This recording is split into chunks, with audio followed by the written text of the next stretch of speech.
Second piece of advice, simple one. It takes practice, but it's a goal worth pursuing. Don't be afraid to say what you believe, say what you think, and make sure your name is attached to what you have to say. We live in a world, a new world, where there's so much communication all the time. It's all electronic. It's quick, it's easy, and it's often unreliable. There is a phenomenon now in communities, which some of you may be familiar with, which is provided by local papers, and it is the opportunity for online blogging about news stories or issues of the day.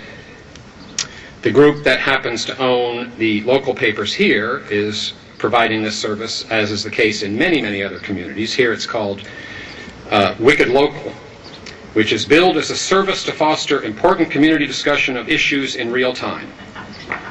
That is not what it is.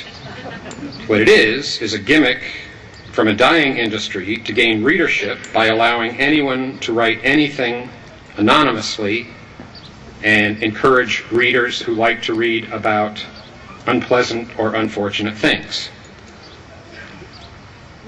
I never, believe it or not, read any of these blogs, and never will. But I've been informed of what's said, the tenor, the tone, the message. Now, what's interesting, in my 12 years at LS, I have never known students to sink to the levels that some adults in our community have sunk, in a forum that has no boundaries, no expectations, no monitoring, and no controls. My congratulations to you for maintaining a higher standard than some of your elders. And my advice?